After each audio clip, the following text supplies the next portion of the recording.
To the City of Griffin March 13th meeting. We're going to start off by Commissioner Cynthia Reed Ward leading us to the Pledge of Allegiance, and I'm going to follow with the invocation. Please stand. I pledge allegiance to the flag of the United States of America and to the republic for which it stands, one nation under God, indivisible, with liberty and justice for all. Please join me in prayer. Father, we are here today to ask for your blessings and guidance in the performance of our duties as elected officials. We pray for strength, love, knowledge, and understanding. Help us to recognize and solve the problems that are presented. Make our solutions fair and just to the best interest of everyone. Help us to overcome our shortcomings and keep us united as a team to work for the betterment of the city and its people. We pray in your name. Amen. Amen. All right. We have a motion to approve the agenda as presented. So moved. We have a motion Second. from Mr. McCord, second by Ms. Ward. All in favor, signify by raising your hand. 6-0. First item of business tonight under presentation and delegation is to review the financial statements. Finance Officer Marcus Schwab will address. Good evening, sir. Good evening. First order of business, the cash report. I'd like to address the board with an update to TAD 1 and TAD 2.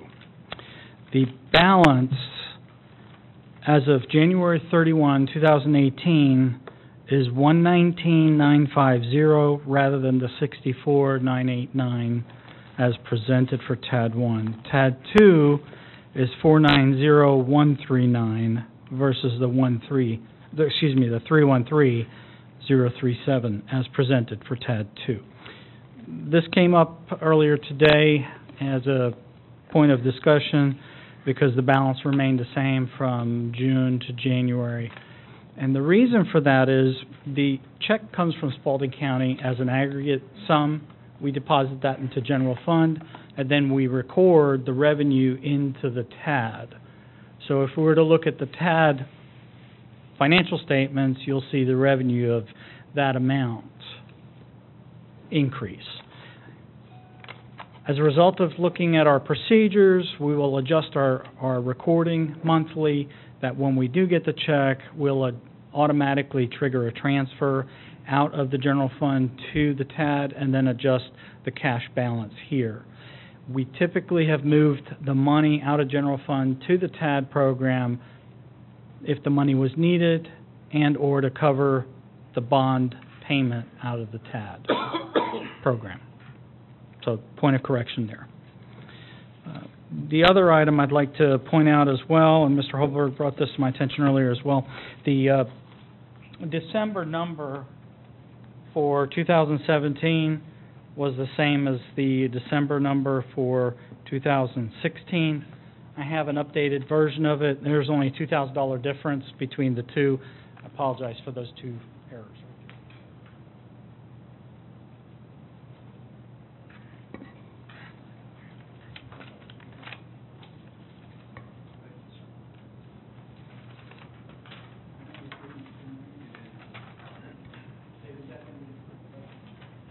Oh, it's two sheets, okay.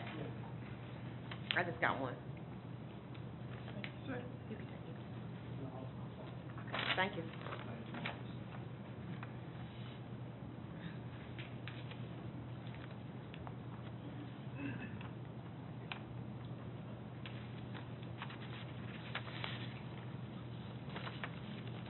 Okay, so you have the updated copies there. There's no change to the local option sales tax. We're pretty consistent with that number. Do you have any questions on the local option sales tax distribution? Or the SPLOST collections document that I just gave you, that's an update.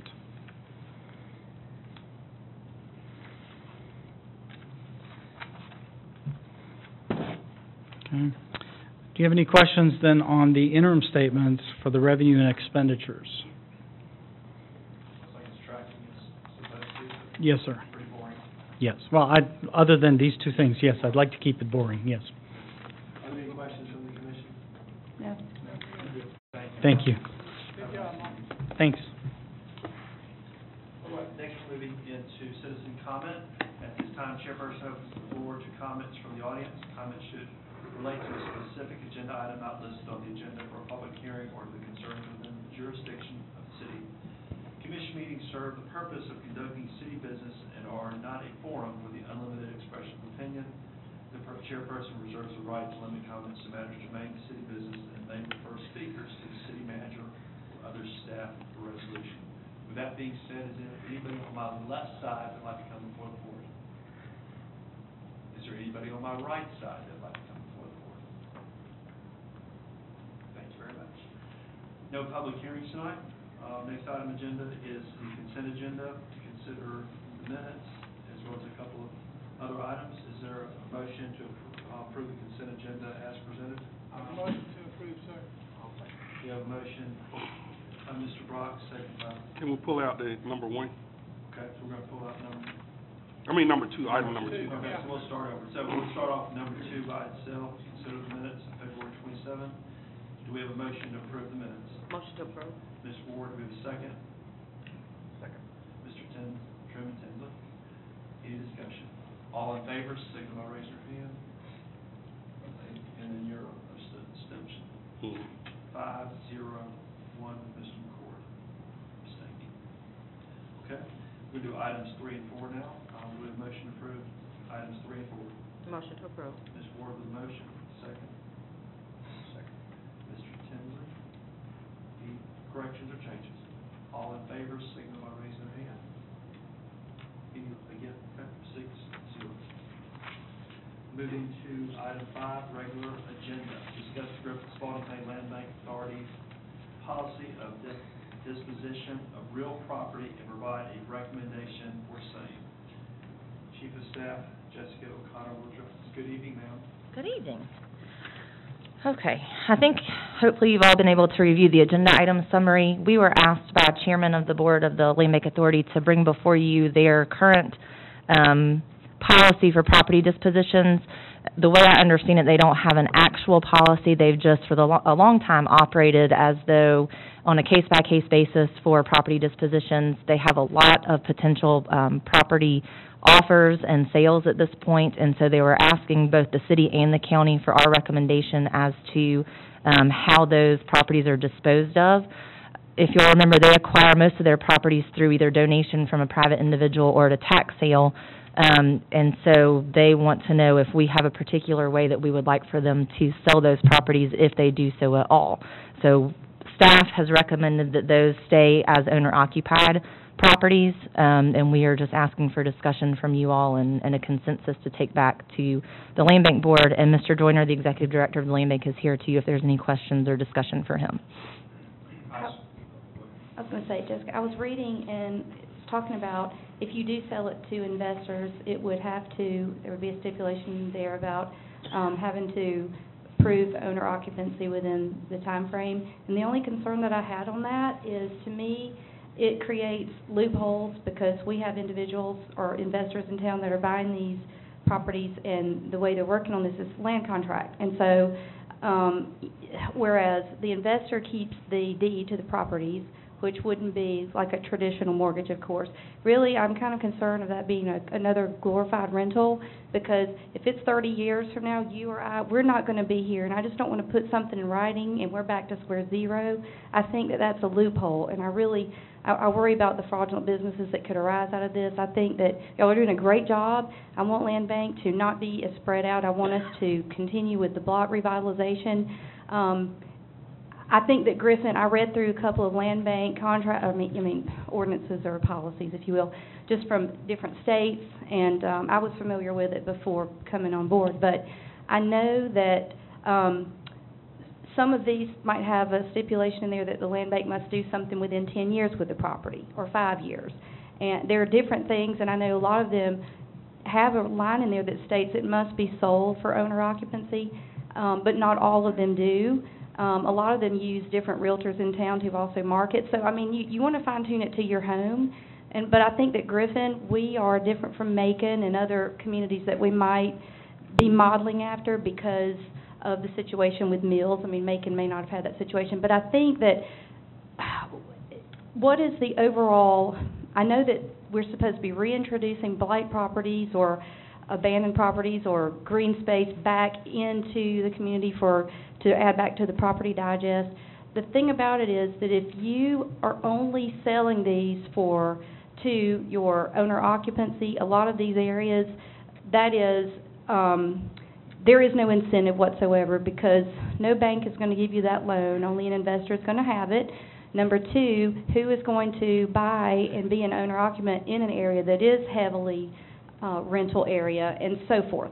So I think that at the end of the day, I mean, I know what we're trying to do. I do. However, putting that in writing and appeasing everybody and having that great big picture, I know that if I'm an investor and I want to put money or I have money and I want to make that home, put it back to code, it's my property, and if I wanted to rent it, the rental is not the problem of how the property got there in the first place. That's what I'm trying to say. So I don't want to put too much in wording on this stuff. I want Land Bank to do its job, do a great job, but I don't want to have the loopholes for owner or investors who are going to get around this, and you know it and I know it, and I want us to be really careful about that, and I want it to work for the best of everyone, and maybe if I was a little more clear on what your goals are and the overall picture of this land bank, I would feel better. Originally, when we decided to come forward with the land bank, it was because of slum and blight. And I thought we had something in writing that explained exactly why it would be best to have owner occupancy or for first-time home buyers or whatever in order to eradicate slum and blight.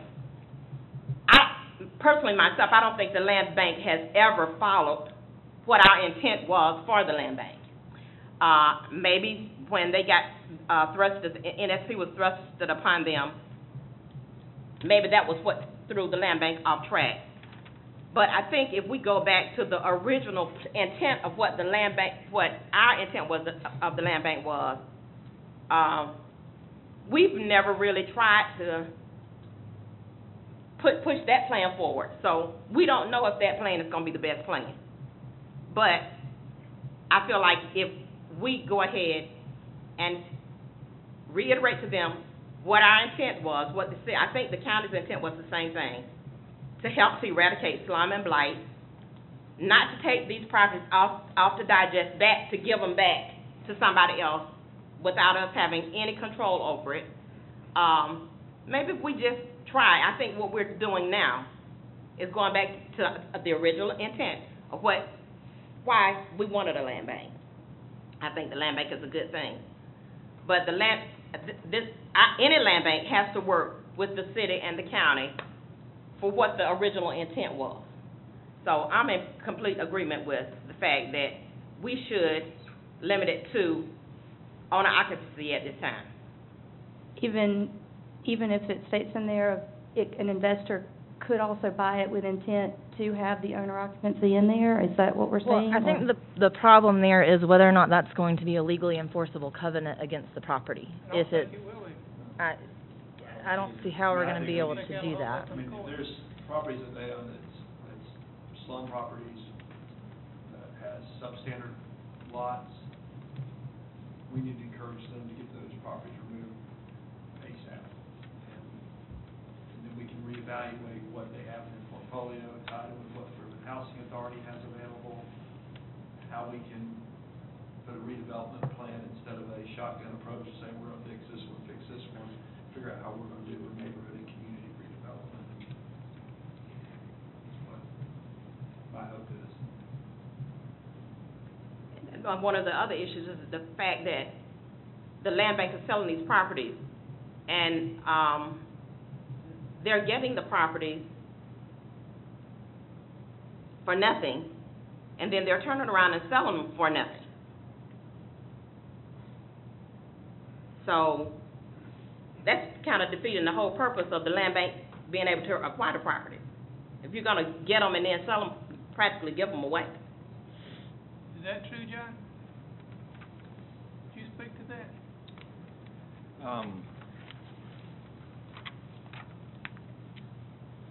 The land bank, as far as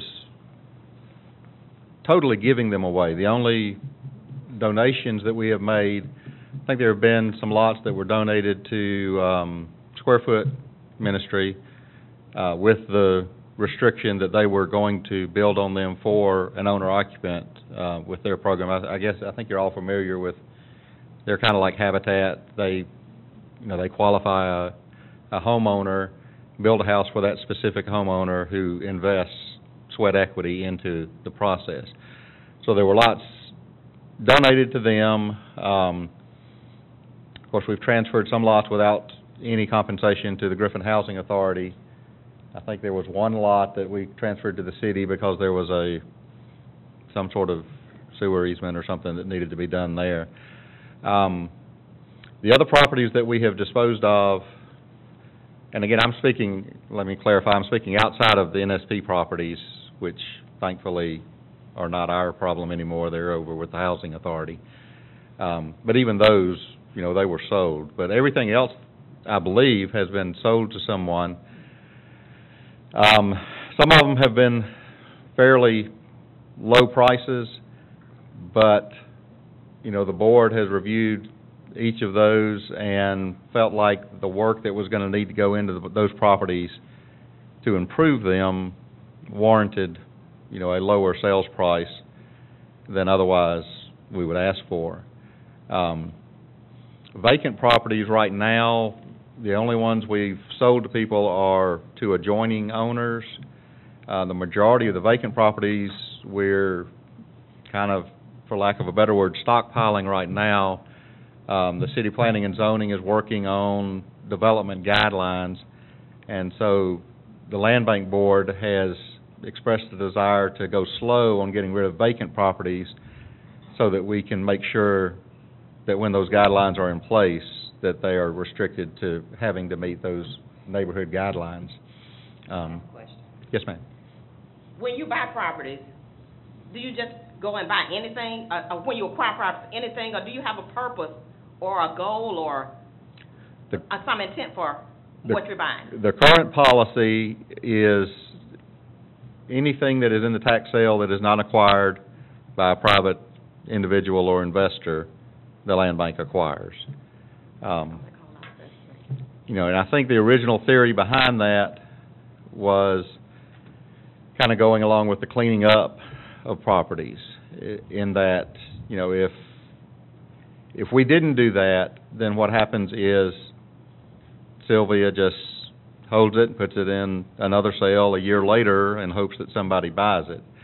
The theory behind the land bank acquiring everything like that was that it would give a degree of control to the, ultimately, city and county. And if there's problem properties, and there are some problem properties that we've acquired that we've demolished houses on that the city requested, some vacant lots even that we have cleaned up, we acquired and were able to clean up pursuant to a city request. Okay. When you say that the land bank has demolished, does the land bank actually pay for the demolition, or does it? No, I'm sorry. It's through the city demolition program. City of Griffin Housing Authority, and Land Bank entered into an agreement about 4 years ago to handle demolitions that way. So yes, the city has been footing the bill for all the demolitions within the city. So the city foots the bill for the demolitions. The city and the county pays the budget for the staff.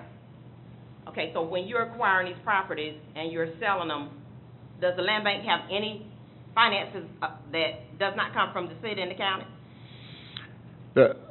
We have a little bit of funds that come from the sale of property. The first priority we've been following with funds that we receive when we sell property is to turn around and pay the past due taxes to the tax commissioner that were on there when we acquired the property. The land bank does have the authority, however, to basically wipe out those taxes, and it would be possible for the land bank to, retain all of those funds. Let me ask you, just hypothetical. Mm-hmm. Okay, there was a property over on somewhere, Meriwether or somewhere, that the land bank sold for $1,000, I believe. did that particular property have any back taxes? And once you sold it, did you have to pay the back taxes from, what, that $1,000? No, we don't have to pay the back taxes ever. I think you're talking about the old Haston Funeral Home, is that the one you're talking about? Or? No, there was another property that was sold or is in the process. You just said that you pay the back taxes on the property once you sell them. Well, we try to, yes, ma'am. Either you pay them or you don't.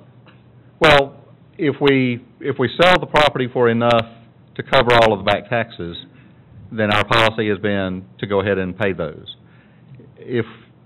I'm not sure which property you're talking about. To acquire the property Mm-hmm. and sell it, and then you have to pay the taxes, and the taxes are more than what you sell the property for. No, ma'am, we don't have to pay the taxes. The land bank statutes that under the state gives the land bank the authority to just extinguish all past due taxes and liens of the city or county. So, in the case that you're talking about, and I wish I knew which property, but let's just use your example. If we sell a property for $1,000 and there's $10,000 in past due taxes, then the land bank has the authority to extinguish those taxes. We send a written letter to the tax commissioner and inform her that we're exercising the statutory authority to extinguish the past due taxes. So there's no time that we've actually taken money out of the land bank budget or funds to pay past due taxes that we did not receive from somebody else. John, I know the issue is, what we are here tonight discussing is whether it's sold to owner-occupant or investor.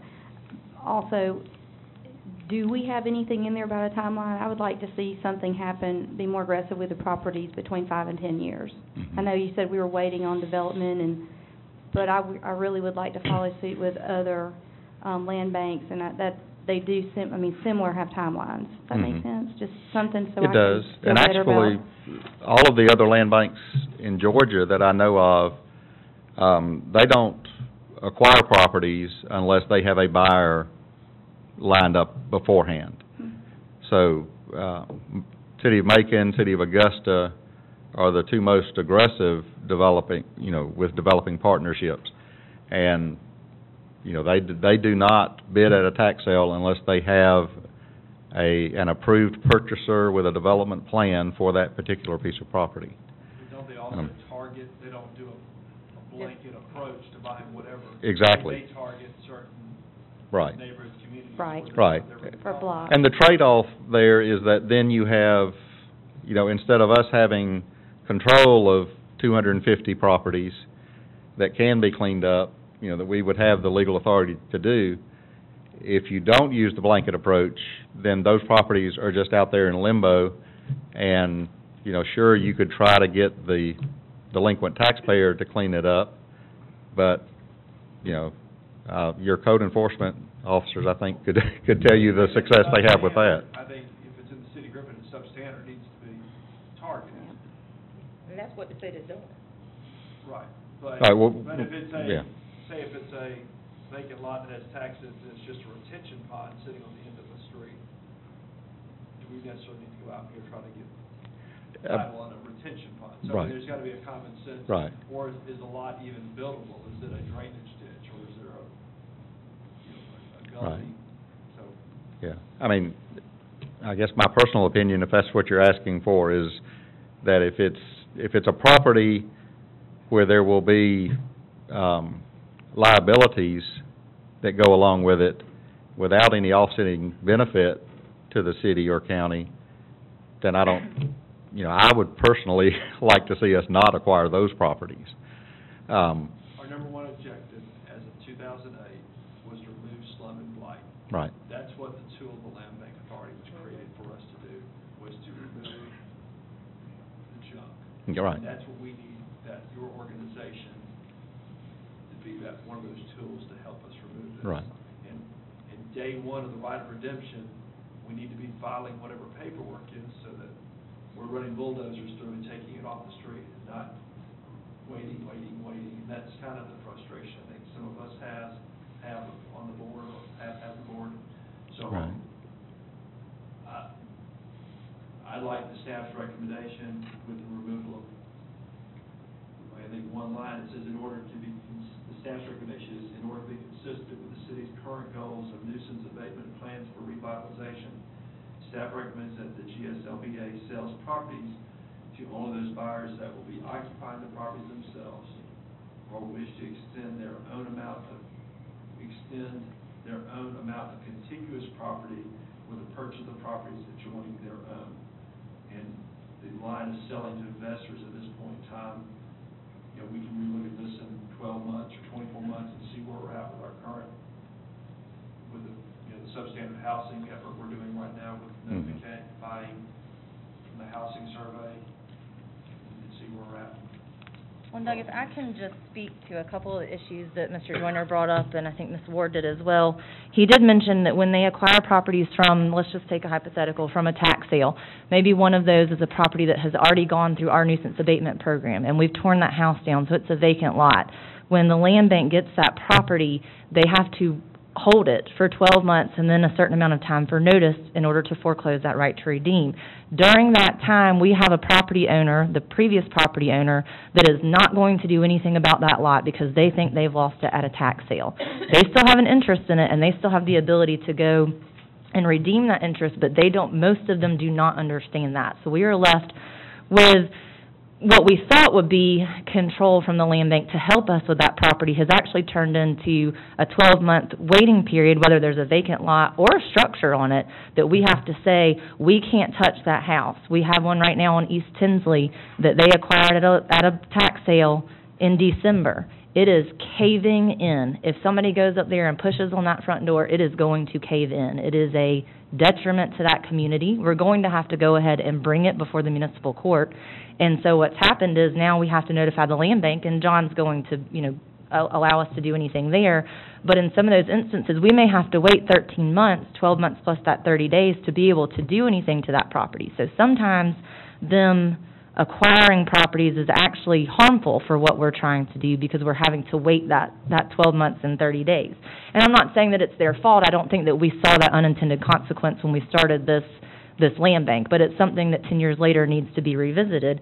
The other thing, too, is if they do acquire a vacant property at a tax sale and we have demolished that house and there's a $4,500 lien on it, they can foreclose tax liens, they can foreclose our liens. So we just spent $4,500 the last 2 years to get that property torn down, and now the land bank's going to get it, and we've lost $4,500. Now, don't forget, too, there's not a lot of times we're going to get that back either way, because an investor can come in and bid on that property as well. So anybody that wants to invest in these properties that the land bank holds, they could have gone to the tax sale and bid on them. So it's not that we're not allowing them to go buy those properties. They can certainly do that before the land bank acquires them. But in order to be consistent with our blight and revitalization plans, I don't think that we can recommend anything other than owner occupancy, because the majority of the houses that we deal with, we all know, are landlord-tenant properties. And so we need to keep that owner-occupier in those properties because they just have a higher want and need to keep that community clean, to keep their house clean, because they have that ownership interest. So that's what the staff has to recommend at this point, but it is completely your decision. And the county, just so you know as well, did have this meeting last week, and they did also say that they wanted them to stay owner-occupied. Is there a way that, John, that the Land Bank Authority can communicate with staff in terms of prior to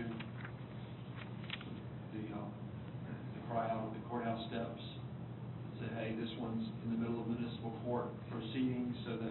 And we try to do that now. We do get the tax sale notices, and we will try and let, sometimes even Sylvia, if we filed a petition, we'll let Ms. Hollums know, hey, we have that going to court. Can it be held until we're done so that we don't have to start over our process? And depending on how that process has gone for her, she can do that. And we can certainly ask Mr. Joyner as well if we can look at those tax sales before, which they're public records, to get that information and say, this is something that it's on our list to, be in our next step for court. Can y'all not acquire that so we can continue with our process? I guess the only question I have about what you had said, Jessica, was if if the land bank has a property and you have it in the nuisance process, I mean, we certainly would come into court and tell Judge Johnston or whoever's hearing the case that we have no objection to that going forward. Right. So I don't really see that just us acquiring it at tax sale automatically takes it out of that process. But if it's beyond the 12 months and 1 day of right of redemption, you can partner together to go ahead and move forward with getting the right of redemption Right. done, so then you Right. have ownership. And that's what we're trying to do. I mean, it has been a process, but I think we're getting to the point where we've got a better system. I mean, just for example, what we had been doing is simply doing it on a basically first in, first out basis. The first property that we acquired, we would foreclose and just work our way down the list. Well, I mean, obviously, when it was brought to our attention that there are some of these houses out there, then all of a sudden, we've realized, and we have now just this month changed to prioritize it on the basis of what is on that property. So if there's a structure on there, it gets bumped to the top of the list, and we're going to try to start foreclosing that the first day that we can, instead of just waiting until it works its way up the list. So, and I think, anything else that we can find to tweak the process like that, obviously is going to do better for everybody. It's going to... Along with the clause of only selling to owner-occupied, because Mr. Jordan said the land bank is not really making any money off of what they're, bringing in, and it's my understanding that we have the properties that we have with the right of redemption. They have a lot of properties they need to do something with. Can't we have a moratorium on? Could y'all do a moratorium and not buy any houses until some of this other stuff is caught up and disposed of, or because we have houses back for years that we should have had the right of redemption on, that something needs to be done. So Right. To me, it's crazy to just continue to acquire stuff when we haven't done anything with the land bank hasn't done anything with what you've already acquired. Mm-hmm. Then the year is run out, and it's just a bunch of them. Maybe y'all just need to slow down and not acquire property. I mean, certainly we can do that. Until there's been a tax sale. I beg your pardon? The right of redemption doesn't start to run until there's either been a tax sale or it's been conveyed to the land bank. I think what Cynthia's saying is just hold back and don't acquire anything. Not acquiring property. Now, let's get this pool of stuff taken care of, handled. If somebody thinks it has But if value, you do it's tax that, then sale. once you do acquire it, that's when the 12 months starts to run. Right.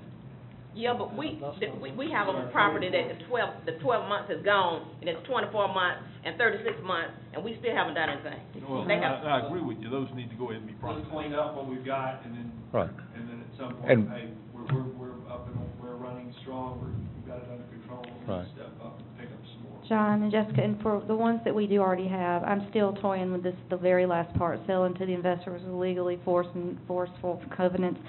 Do we have something in place for, is that a case-by-case scenario? Because I still, like I said, I just don't want to end up with, really it is glorified rental. I mean, they make money for defaulting on this stuff, and we know this. And I just, I think Mr. Holberg's suggesting that we remove that. I'm not, Yes. I put that in okay, there oh, because, okay. I was trying to give you some kind of option, but I don't know that we have a way to make we can't make a legally enforceable covenant whatsoever because we're Okay. not the owners of the So property. remove that sentence, that Right. last sentence in the recommendation, and just move What was the forward. last sentence? It says selling to investors with a legally enforceable covenant, that the property must be owner occupied after rehabilitation is also an option, so removing that and just sticking with the recommendation of, and I like your point, of let's get everything under control over the next 3 to 6 months, and And staff, unless you come to them, Jessica, and say, hey, we need you to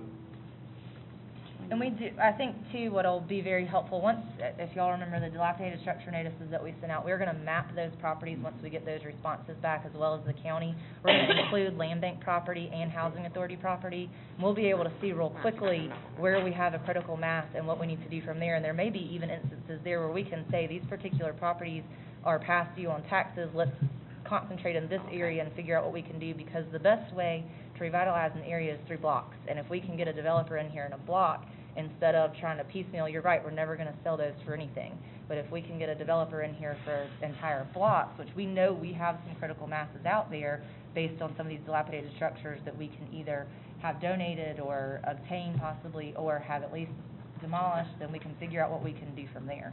And I think at this point, once we get those responses back and can meet with Mr. Joyner and Mr. Dahl, the county and the city staff, then we'll have a great idea of where we need to go from there. But if we continue down this road, it's just gonna sort of muddy the waters, I think. Does staff want to vote tonight, or do you just want a recommendation? I don't think we actually needed a vote. I think they were fine with just a recommendation and discussion on the minutes. Well, can that be part of the recommendation, that they're not acquiring other properties until something's done with the ones that? That's up to y'all. I make a motion. Yeah, and I just, It's an authority, so you have every, Yeah. you've got, it's an authority, so you have Yeah. control. right, well, the only thing I'm trying to clarify in my mind is, if we're not, if we just cut off acquiring anything, you say until we dispose of what we have, does that mean until we dispose of all the vacant lots? Does that, It's so- about getting rid of the slum and blight, gone, cleaned up lots. right, Everything that's and that, away.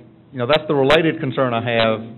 If- Mr. Connor is going to be aggressively pushing on the city side through the court system to, Have you had any potential buyers to come forward for any particular properties? Yes, I usually get 1 or 2 inquiries a week. Most of them, my response is, when somebody calls me, is I tell them the default position of the Land Bank Board, which has been, the property has to be owner occupied. If there's a structure on it, they have to give us a written plan of how they're gonna renovate it, and a time frame, and demonstrate financial ability to meet that plan. And so, yes, a lot of times when I go through all of that, they say, thank you for your time, and I never hear from them again. But we've had some that we've sold, and, John,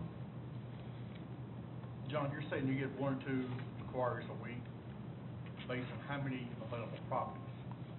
well, Land Bank owns currently over 300 properties in the county. The whole, county and city together, so. Mr. Chairman, the staff's doing some more work on this in the next week or so, meeting with the Land Bank. How would you guys feel about us, the county, and the Land Bank Board having a dedicated workshop, just everybody get their head in the same direction? It's a good conversation. Well, I think we could actually talk about this for a long time, and it would be good discussion for the county, everybody to hear everybody, I think. and one, just for knowledge, the city funds all the demolition, it basically gives you what you need in terms of cleaning up stuff as per your request. Yes, sir, city funds all the demolition and reimburses us for the maintenance of the vacant lots, and. And the county on the other end is a little tight on their budgets, and they're not able to do as much, but. That's correct. Is this through SPOS monies, Jessica? There's SPOS monies for, Well, there's 2 different things that I think Chairman Holberg is discussing. One is the maintenance of vacant lots, so we do have that in the general fund, it's a line item there, and then our SPOS money can go for demolition of these properties because it is blight and redevelopment. So that just took place, but we've been doing that for several years, so only recently have we been able to use SPOS funds for that purpose. One other question.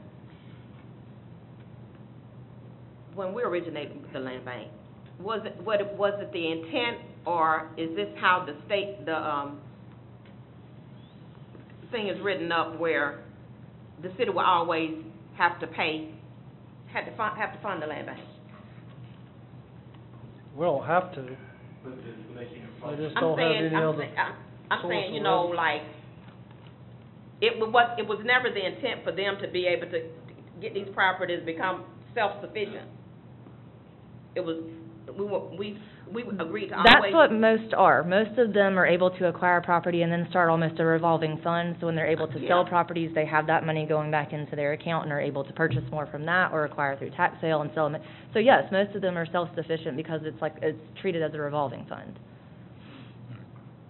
But again, most of them don't hold property at all. So your trade-off would be, I mean, we could go to that model easily, but the trade-off would be then we're not holding the 150 lots that we're currently maintaining and cutting and keeping cleaned that the city is paying for. What my concern is that the city and the county is funding the land bank. The land bank is acquiring these properties, and it's, like Jessica said, and then we spending money to go to court and do all of this. And then the land bank gets the houses and hold them, and then we're giving money to cut the grass and do all of this stuff. It is just like a revolving, we paying 2 or 3 times. That's where you gotta get that critical mass to be making.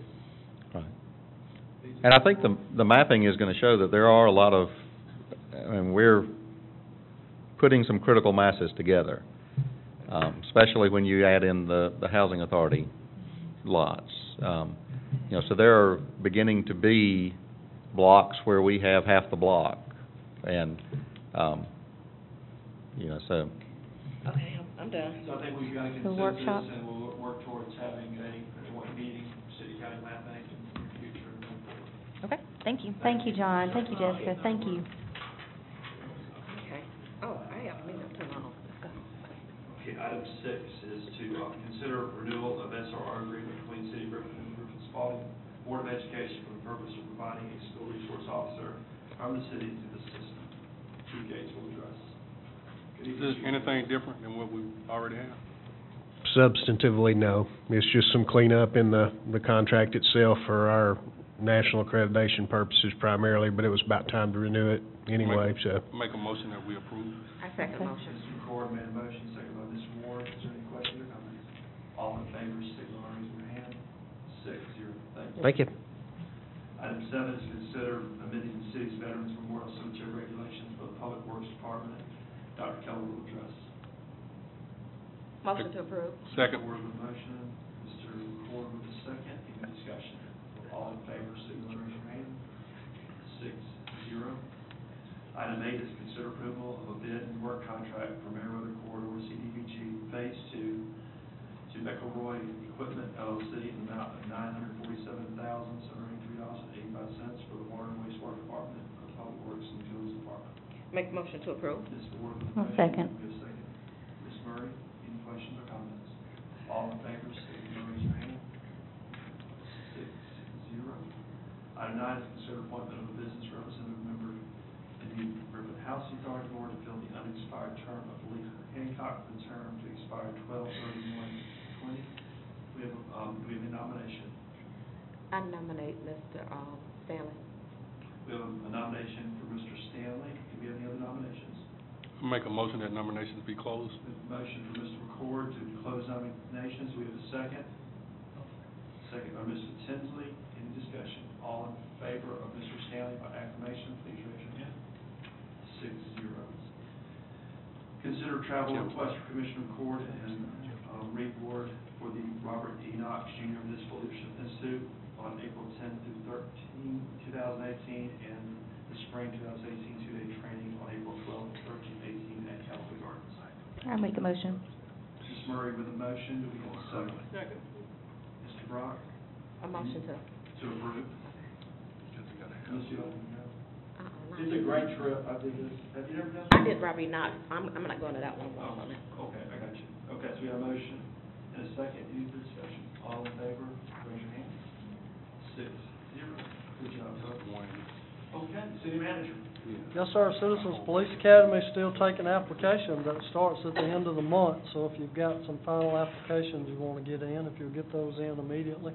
Airport Authority met last night and welcomed their new engineer consultants on board, Croy Engineering, and Mr. Tinsley, Mr. Brock, they can elaborate on that. But we're glad to have McCrory Engineering on board. Permits have been issued for Highway 16 bridge lighting, so we're ordering the equipment for that, and you'll see some construction out there soon. Talked to Representative Knight today. He said our charter amendment bill is over in the Senate and going through the process, so we don't anticipate any problems with that, according to Representative Knight.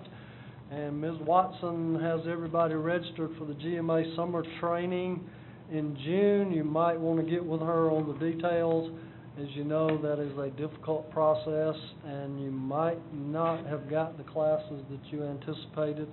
So if you'll just get with her and make sure that everybody's on board with that, and that's all I have. Thank you very much. I will say that McCrory Engineering out of Marietta, the firm we chose to be our consultant, they are very professional, and I believe the girl's name is Rebecca Collins, is our project manager, and she was on board and already started some processes that's necessary out there, actually before we, I guess, signed the agreement last night. So they were very aggressive, and she's telling me that we'll have an airplane land out there within 4 years. Says we will? That's what she says. Like legally land out there, no crashes. Okay, just making sure. Make sure. Yeah, so that's pretty aggressive. 4 years, excellent. Great. Okay. I have that. Mr. McCord.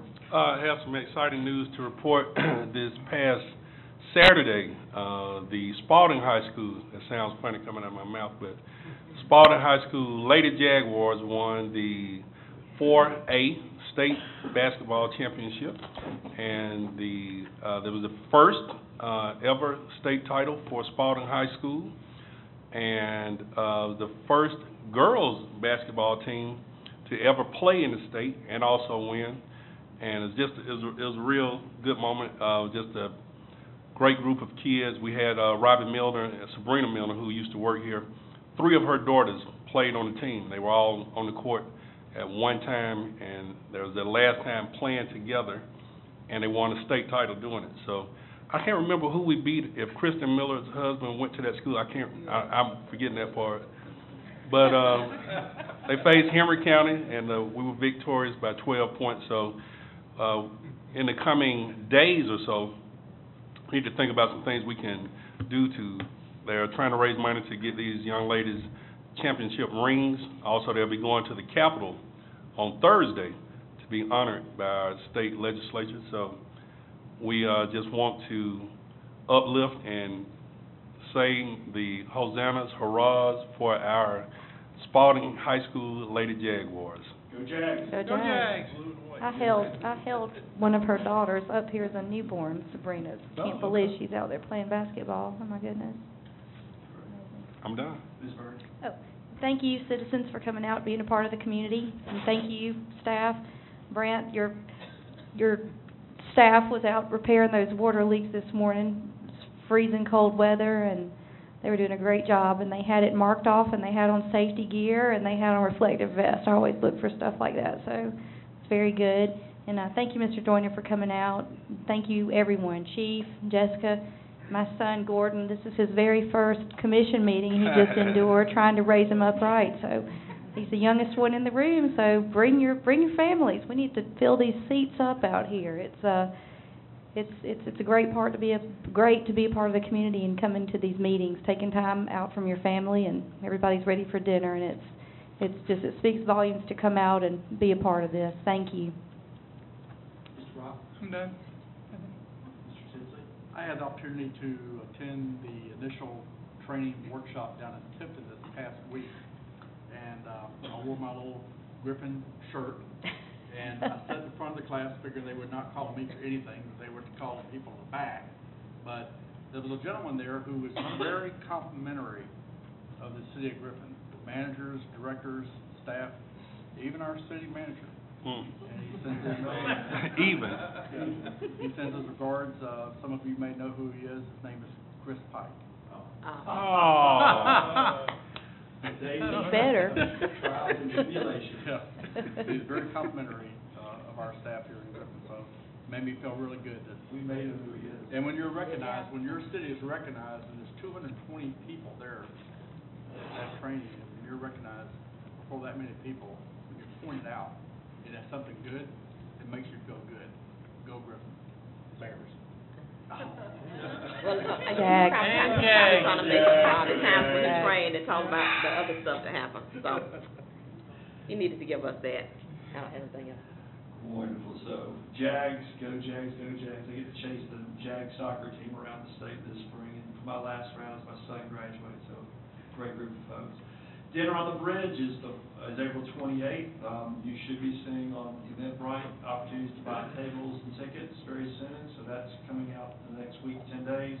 June 10th is June 2nd, big times, and y'all should know about the GMA district meeting coming up on April 12th from 6 o'clock to 8 o'clock. It'll be at Barnstore, so please let Ms. Teresa know. That's the 12th, it's on Thursday night. We'll be at the thing. Okay, so April 12th will be district meeting, so that's okay. That being said, thank you staff for all you do. Thank you sisters for being here. Hope you have a great day. Make a motion that we adjourn. We have a motion I to second. adjourn from Mr.